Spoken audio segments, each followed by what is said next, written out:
Hi, how's it going?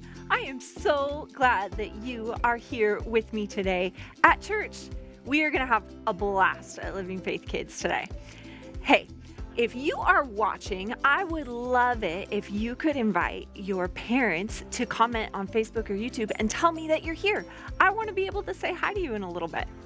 Awesome. Hey, are you guys ready for a game? I was hoping maybe you were. Today's game involves predicting the future. Is anybody good at that? Do you guys know how to tell what's coming? Do you know what is coming next? Well, if you're good at that, then you're going to be awesome at this game. It involves flipping a coin. Now, I have this special coin here.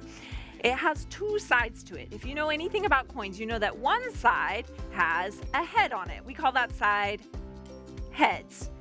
The other side does not have a head on it. It has, well, this particular coin has a bird with fancy emblems and stuff. We call this side tails. I don't know why there's no tail on it, but this is tails, this is heads. So here's how the game works. I'm going to flip the coin in the air and then hold it between my hands like this. And your job is to guess whether it is heads or tails facing up. If you think that it is heads, you're going to put your hands on your head like this. If you think that it's going to be tails, put your hands on your hips like this. Keep track of your score and you can tell me how you did in the comments. Are you ready? All right, let's get going. I'm going to flip the coin. All right, what do you think? Heads or tails? Get those hands up on your hips or on your heads. I'm going to show you in 3, 2, 1. It is heads. So if you put your hands on your head, you get a point, all right? Let's do it again. All right, heads or tails, what do you think? 3, 2, 1. It's tails this time. So if you put those hands on those hips, you get a point. All right, let's do it again. All right, heads or tails? 3, 2, 1. Tails. Nice job, you guys. All right, let's keep going. How are you doing at predicting? You got it down? What do you think? Heads or tails? 3, 2, 1. Heads. How are you guys doing? You got some points? Awesome. Oh, I almost missed that one there. Okay, what do you think? Heads or tails? And it is heads. How did you do? All right, let's do it a few more times. I think we'll do 3 more. What do you think? Okay. Right. Got those predictions in.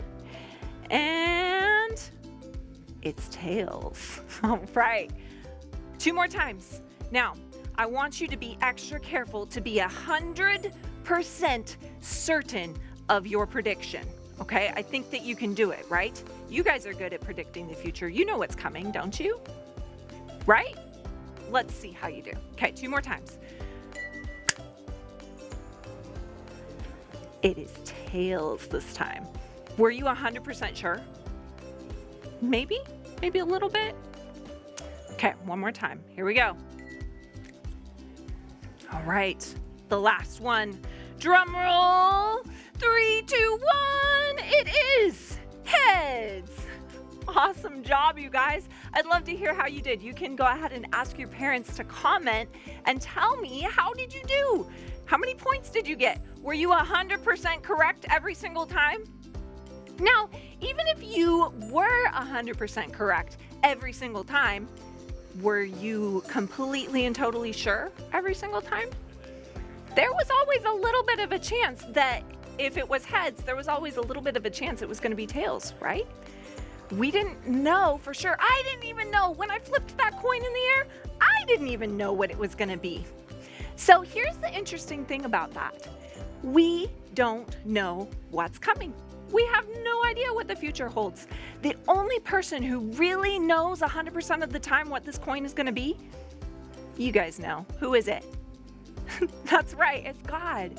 God is the only one who knows our future. He's the only one who knows what's coming. So if that's the case, what does that mean for us? What does that look like for our lives?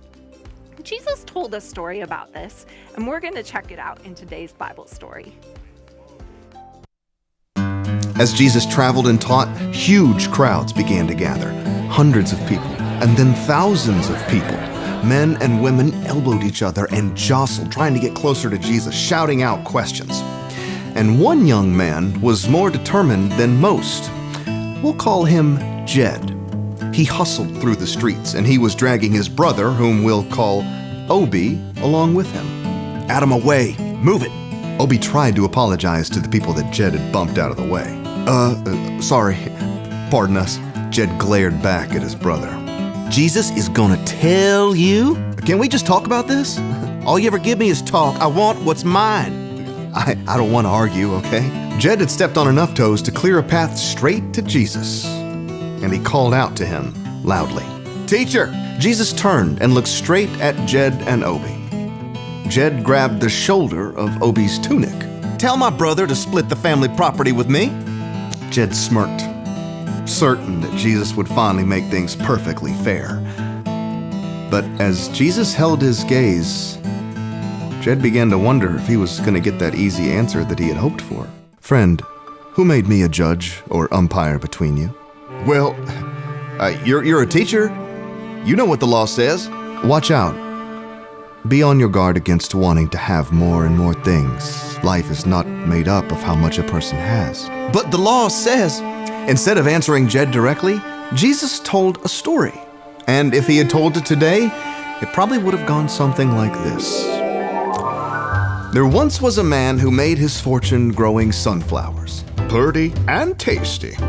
Yes, sir, but those seeds do get stuck in your teeth. "Then I'll make my next fortune selling floss." I don't think you'll need to do that, sir. "Why's that?" This year's crop is shaping up to be the biggest yet. Just look at all those sunny yellow faces stretching right up to the sky. "Enough sunflower seeds to fill up my barns?" Fill them? We're talking mounds of seeds. Mountains of seeds. "So, I'll run out of space to store them all?" It's an amazing opportunity. You can make sun butter, sunflower cookies, sunflower trail mix. "Well, maybe." Start a sunflower food truck. Sell sunny paninis and sun butter gelato.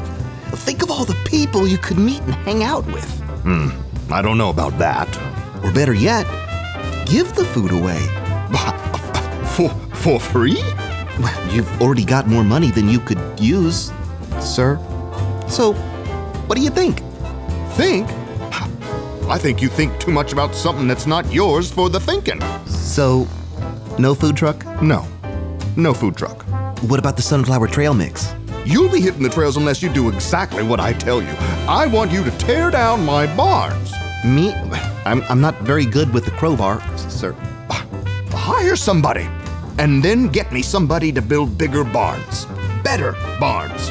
Barns that can hold every single seed of every one of those sunflowers. The rich man's assistant made plans for the barns to be torn down, and for big, shiny new barns the size of airplane hangars to be built in their place. When they were ready, he hired workers to harvest the millions and mountains of sunflower seeds and store them all in the brand new huge barns. Here you go, the remote locking device and security monitor for all the barns. The whole crop is in? Every single sunflower seed. Well, good. And get me a sunseed cola, and you can take the evening off, if you gotta. That night, the rich man stretched out in his recliner, frosty beverage in one hand, security monitor in the other, and he gloated as he switched back and forth from camera to camera, revealing the images of storage barns filled to bursting. I've got seeds stored away to last for years. Now I can take it easy and have a good time. Go me, go me, go me, go me, go me. But the rich man was interrupted by the last thing that he expected, the voice of God. You foolish man. What? Huh? Tonight I will take your life away from you. Then who will get what you have prepared for yourself? The one-man party was over before it even started. The rich man was left staring at his security monitor and all the things that wouldn't do him one bit of good. As Jesus finished telling the story, Jed swallowed hard. Like the rich man, he was consumed with getting more things. Jesus looked directly into his eyes. This is how it will be for whoever stores things away for themselves, but is not rich in the sight of God. Yeah, okay. On the way home, Jed was silent. He still wanted his fair share of the family property, but he was beginning to see that getting more stuff wasn't what truly mattered.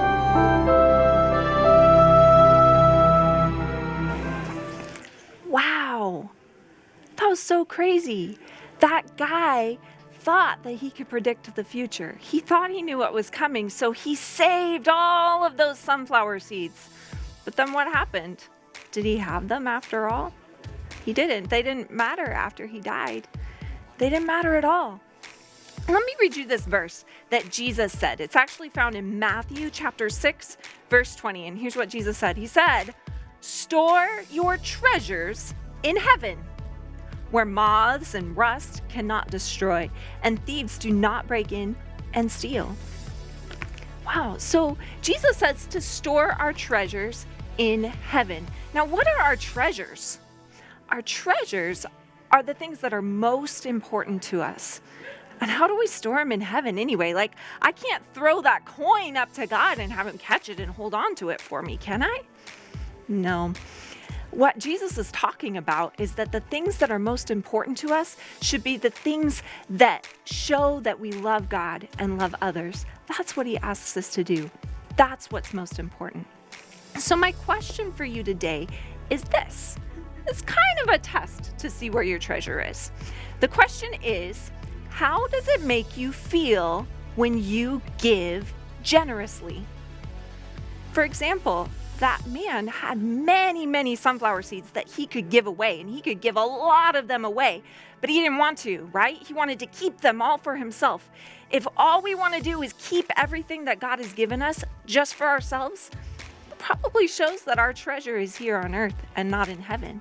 But if it delights us to give when God asks us to, then that shows that our treasure is in heaven. So where's your treasure? How does it make you feel when you give generously? That is storing our treasure in heaven, right? I want to say thank you so much to Paul and Abigail and Elise and Eleanor. Thank you for watching today. I am so glad that you joined me. I also want to say hi to Daniel and Johanna and Matthew. Good to see you guys on here today. And of course, my friends Addie, Bethany, Hudson, and Naomi, who are here at church. I'm so glad that you guys joined me. And then I have Troa on. Good to see you, Troa. And Selah and Asa. I sure miss you guys. And of course, Promise and Elijah and Levi. Good to have you with me today. And I'm going to say hi to Abigail and Serenity and Eliana. And of course, Clara, Olivia, and Harmony. Thank you for watching today. I'm so glad you decided to join me. I hope you will stay and join me for church. Whether you are watching at home or you are here in the building, we are going to lift up the name of Jesus and show him our love. And be sure to listen at church, because I believe God has something he wants to speak to you today in the service. I'll see you right here next week for Living Faith Kids. Remember, God loves you and he has big plans for your life.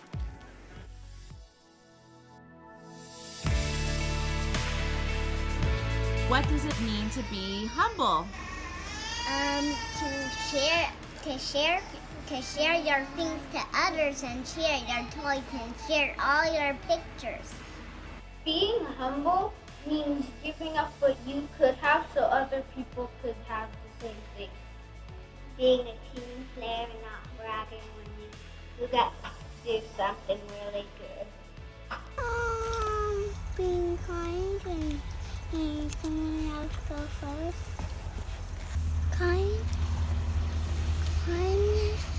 Kindness? What else? Doing the game my other friend wants to do. What do you think, Elijah? I say